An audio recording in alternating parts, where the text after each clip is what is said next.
Na mimi nataka niongee leo. Juu mimi najua hawa watashinda hawa. Hawa watashinda. Hawa.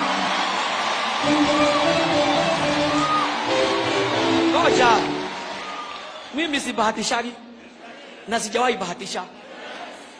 Tukiwa Zimmerman, wale tulikuwa na wao, niliwatabiria nikawaambia, hata mnaona hii mikutano mikubwa sana, Kibaki atakuwa president. 2007 nikawaambia Kibaki. 2013 nikawaambia hawa wataogo. Na kwanza nilikuwa nimeambiwa 28. Siwadaganyi. Hawa watashinda.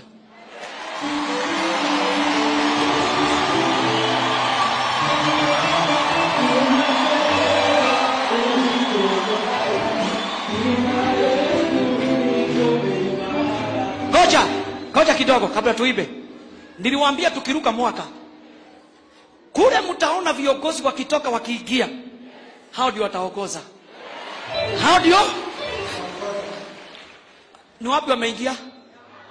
Ni hapa. Hawa Mungu atawapatia. I promise you. Na wao wasisahau na Mungu.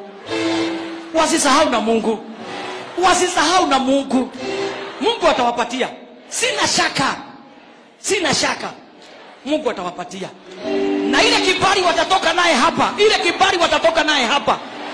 Hata kama kura yako huko unatupa, utasikia usiku hata ukamtupia kura, hata ukamtupia. Haleluya! Haleluya!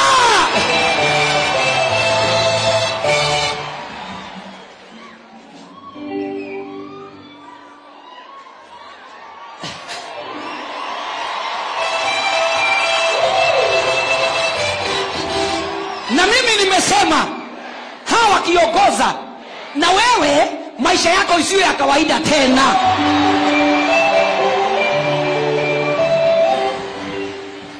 Nikuulize, yule ako na Mungu na yule ako na watu ya dunia, ni gani ako na nguvu?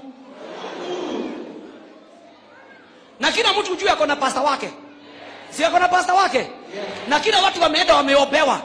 Lakini na tunaomba hapa leo italeta kibali isiyo ya kawaida.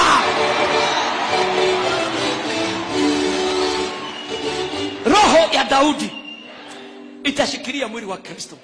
Roho ya Daudi itafanya kanisa isimame. Hata wakati kwa tukienda crusade, Mungu akipenda, Sakaja awe governor wa Nairobi, tutaingia Uhuru Park.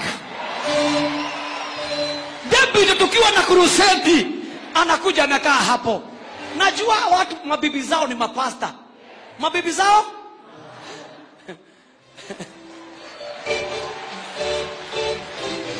hakuna kitu mzuri kama kuwa na bibi anajua Mungu.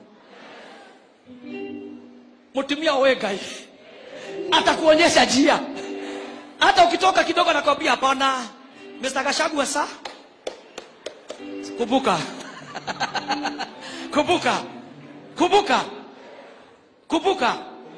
Hao watu ni wa nguvu. Mimi sijai kutana na mheshimiwa Gachagua. Mzee wangu wa kanisa, mtoto wake alikosa shule. Nikampigia mimi mwenyewe na simu yangu.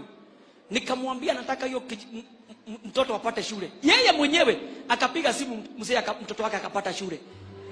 Na nilikuwa nataka kupima roho yake kama iko na kiburi. Nilikuwa napima. Na akamtafutia. Tunataka watu kama hao. Mnakumbuka yule mzee alikuwa anakaa pale na miti? Huyo ndiye alikuwa ndugu yake. Ule alikuwa anakaa pale. Alikuwa anapatiwa kiti pale. Hiyo ndio ndugu yake. Kwa hivyo mjue hata yeye ni mshirika. Mnasikia? Nataka sasa muniambie leo. Tutaomba Kenya. Tutaombea Kenya. Tutaomba Mungu afanye mapenzi yake. Tutaomba Mungu asimame. Roho ya Daudi imalize kazi ya Jehova. Piga wimbo moja.